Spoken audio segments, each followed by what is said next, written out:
சாதியத்தினுடைய உச்சத்திலே இந்த மண்ணிலே சாதியத்தை எதிர்த்து நின்று இந்த மண்ணில் வெட்டுப்பட்டு செத்த ஒரு முதல் களப்போராளியாக தியாகி இமானுசேகரனை நாம் அடைந்திருக்கிறோம். எந்த இடத்திலையும் சுயசாதி பெருமை பேசியதாக தியாகி இமானுசேகரனை நாம் எந்த இடத்திலையும் அறிய முடியாது. அவர் வாழ்ந்த நாளிலே தியாகி இமானுசேகரும் ஒருபோதும் தன்னுடைய சுயசாதி பெருமையை பேசியதாக எந்த இடத்திலையும் பதிவில்லை. அதற்காகத்தான் சொல்கிறேன், தியாகி இமானுசேகருடைய வரலாறை முழுமையாக இந்த இளைஞர்களிடம் கொண்டு போய் சேர்க்கக்கூடிய கடமையும் பொறுப்பும் எங்களை போன்றவர்களுக்கு இருக்கு. அன்பான தோழர்களே, தியாகி இமானுசேகரன் இந்த மண்ணில் சாதியத்துக்கு எதிராக இந்த மண்ணிலை களமாடினார் என்பதுதான் வரலாறு. இமானுசேகரனை பள்ளி பருவத்தில் ஒரு நன்கு படிப்பாளராக நாம் அறிந்திருக்கிறோம். படித்துக் கொண்டிருக்கும் பொழுது இந்த நாட்டினுடைய பாதுகாப்பில் அக்கறை கொண்டு ஒரு ராணுவ வீரனாக இமானுசேகரனை அவருடைய வரலாறை நாம் படித்து தெரிந்திருக்கிறோம். இந்த ஒடுக்கப்பட்ட மக்களுக்கு அதிகாரத்தை பெற்றுத்தர வேண்டும் என்ற எண்ணத்தில் தன்னை ஒரு அரசியல்வாதியாக இந்த மண்ணிலே அவர் அறியப்பட்டிருக்கிறார். அதை நாம் அறிந்திருக்கிறோம். சாதியத்தினுடைய உச்சத்திலே இந்த மண்ணிலே சாதியத்தை எதிர்த்து நின்று இந்த மண்ணில் வெட்டுப்பட்டு செத்த ஒரு முதல் களப்போராளியாக தியாகி இமானுசேகரனை நாம் அடைந்திருக்கிறோம். எந்த இடத்திலையும் சுயசாதி பெருமை பேசியதாக தியாகி இமானுசேகரனை நாம் எந்த இடத்திலையும் அறிய முடியாது. ஏன் சொல்கிறேன் என்று சொன்னால், தியாகி இமானுசேகரனை இந்த சமூகம் கொண்டாட நினைக்கிறது. அவர் கொள்கைகளை உள்வாங்குவதற்கு எது மறுக்கிறது, தடுக்கிறது என்று தெரியவில்லை. இந்த நிகழ்வை ஒருங்கிணைக்கக்கூடிய சட்டக்கல்வி மாணவர்களுக்கு நான் நன்றி சொல்ல கடமைப்பட்டிருக்கின்றேன். ஏனென்றால் ஒரு நிகழ்வை ஒருங்கிணைப்பதற்கு எவ்வளவு சிரமம் இருக்கும் என்பதை எங்களை போன்றவர்களுக்கு நன்றாக தெரியும். அப்படி ஒருங்கிணைக்கக்கூடிய இந்த மாணவர்களுக்கு அந்த நிகழ்வை முறைப்படுத்துவதற்கு எவ்வளவு சிரமப்படுகிறார்கள். அதற்கு காரணம் இந்த இளைஞர்களை நாம் பக்குவப்படுத்தவில்லை, அரசியல்படுத்தவில்லை. இவர்களை அரசியல்படுத்துவதுதான் மருதநாட்டு மக்கள் கட்சியினுடைய நோக்கம். தியாகி இமானுசேகரன் இந்த மண்ணிலே என்ன கொள்கையை பிடித்து களமாடினார் என்பதை இதை இளைஞர்கள் புரிந்து கொள்ள வேண்டும். அவர் வாழ்ந்த நாளிலே இமானுசேகரும் ஒருபோதும் தன்னுடைய சுயசாதி பெருமையை பேசியதாக எந்த இடத்திலும் பதிவில்லை. அதற்காகத்தான் சொல்கிறேன், இமானுசேகருடைய வரலாறை முழுமையாக இந்த இளைஞர்களிடம் கொண்டு போய் சேர்க்கக்கூடிய கடமையும் பொறுப்பும் எங்களை போன்றவர்களுக்கு இருக்கு.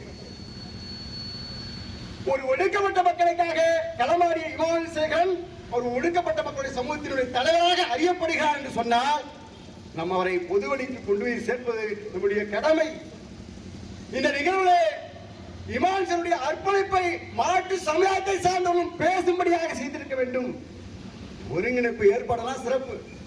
ஆனால் இமானுசேகரனை நம் சமூகத்தை சார்ந்தவர்கள், சொந்த சமூகத்தை சார்ந்தவர்கள் கொண்டாடினால் போதுமா?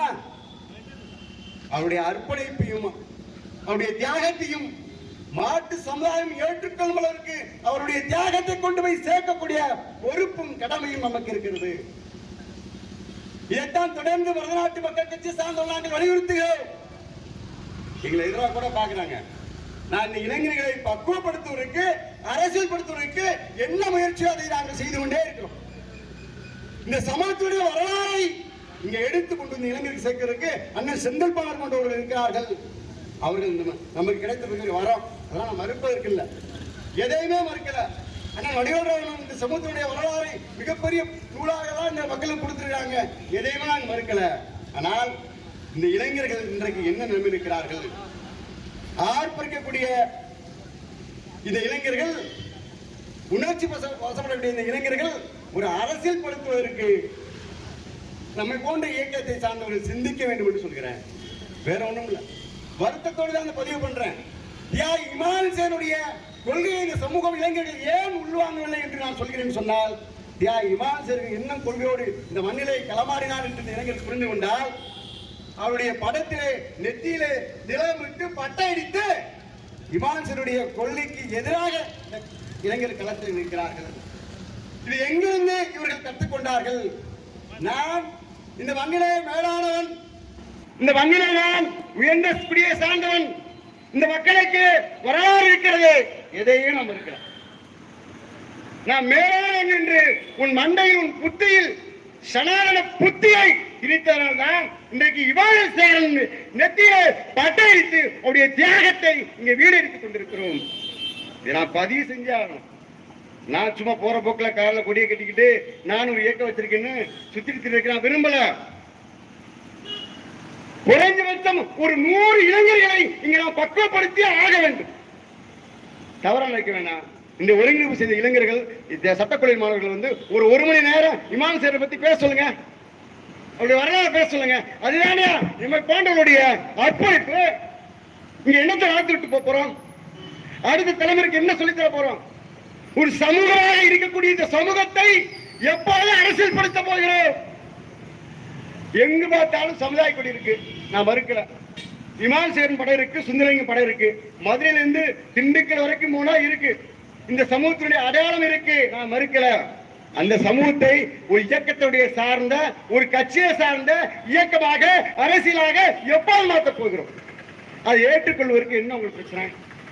40 இயக்கம் இருக்கு, 100 இயக்கம் இருக்கு, நான் மறுக்கல. ஒரு இயக்கம் உன் கொள்கை சார்ந்து இல்ல. ஏன் அந்த இயக்கத்துடைய கிளைகளையோ கொடியோ கொண்டு அங்க நடுவதற்கு என்ன ஒன்று சிக்கல் இருக்கு? எப்போது நீ அரசியல்படுத்த போறோம்? வீட்டில இருந்து இங்க ஆரம்பிக்க வேண்டியிருக்கு. இன்னும் நம்ம எதையுமே துவங்கல. நம்மளை நாமே போராளிகளாக சொல்லிக்கொண்டே அடைகிறோம். இங்க எதையுமே தயார்படுத்தல. இந்த நிகழ்வை அவர்கள் எப்படி ஆரம்பிக்கும் என்றே திணறுகிறார்கள். இதற்கு காரணம் பயிற்சி இல்ல. இந்த இளைஞர்களை பயிற்சி கொடுக்க வேண்டிய கட்டாயம் நமக்கு இருக்கு. இமான் சேருடைய வரலாறை இந்த மண்ணிலே அவருடைய அர்ப்பணிப்பை மறுநாட்டு மக்கள் கட்சி சார்பில் நாங்கள் எந்த அளவுக்கு எடுத்துக்கொண்டு சேர்க்க முடியுமோ அதுக்கான முயற்சியை அத்தனையும் செய்வோம். வாய்ப்புக்கு நன்றி சொல்லி விடைபெறுகிறேன்.